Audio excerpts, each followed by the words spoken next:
Welcome to HS24 news. నేను జగదీష్. ముఖ్యమంత్రి చంద్రబాబు నాయుడు హస్తిన బాట పట్టారు. ఈ సాయంత్రం ఆయన ఢిల్లీకి బయలుదేరి వెళ్లనున్నారు. ప్రస్తుతం ఉత్తరప్రదేశ్ పర్యటనలో ఉన్న ఉప ముఖ్యమంత్రి పవన్ కళ్యాణ్ కూడా దేశ రాజధానికి చేరుకుంటారు. 2 రోజుల పాటు అక్కడే ఉంటారని సమాచారం. ఈ క్రమంలో గురువారం సచివాలయంలో జరగాల్సిన మంత్రివర్గ సమావేశం సైతం వాయిదా పడినట్లు తెలుస్తోంది. తెలంగాణలో ఎండ తీవ్రత రోజురోజుకు విపరీతంగా పెరుగుతోంది. ఉక్కపోతకు గురి చేస్తుంది. ఈ నెల మొదటి వారం నుంచే రాష్ట్ర వ్యాప్తంగా అనేక ప్రాంతాలు పగటి ఉష్ణోగ్రతలను చుక్కలు చూపిస్తోంది. నడి వేసవి నాటి వాతావరణాన్ని తలపిస్తోంది.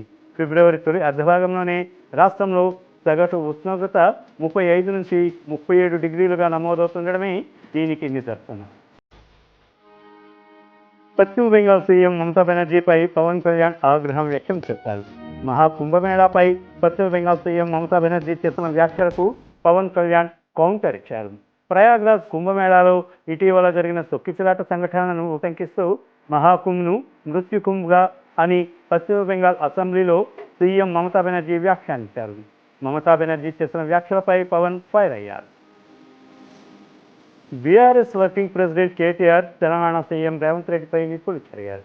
రంగారెడ్డి జిల్లా కల్వకుర్తి నియోజకవర్గం ఆమంగల్లో నిర్వహించిన రైతు మహాధర్నాలో కేటీఆర్ పాల్గొని ప్రసంగించారు. 10 ఏళ్ల పాటు కేసీఆర్ హయాంలో రైతు ఒక రాజులాగా బ్రహ్మాండంగా బతికాడని కేటీఆర్ అన్నారు. కాంగ్రెస్ పాలనతో ఏ వర్గము సంతోషంగా లేదని విమర్శించారు. సీఎం రేవంత్ రెడ్డి నిజాయితీ గల మోసగాడు అని సెటైర్ వేశారు. ఒకప్పుడు మాజీ సీఎం దివంగత వైఎస్ఆర్కు సన్నిహితుడిగా మెలిగిన రాజమండ్రి మాజీ ఎంపీ ఉండవల్లి అరుణ్ కుమార్ కొంతకాలంగా రాజకీయాలకు దూరంగా ఉంటున్నారు. అయితే గతంలో జగన్కు చంద్రబాబుకు మద్దతుగా పలు సందర్భాల్లో ఆయన వ్యాఖ్యలు చేశారు. అదే సమయంలో వైఎస్ జగన్ గత ఎన్నికల్లో ఓటమి తర్వాత తగులుతున్న ఎదురు దెబ్బల నేపథ్యంలో జగన్ 2.0ని చూస్తారంటూ వెల్లడించారు. దీంతో జగన్ 2.0లో తూర్పుగోదావరి జిల్లాకు చెందిన మాజీ ఎంపీ ఉంటారనే ప్రచారం మొదలైంది.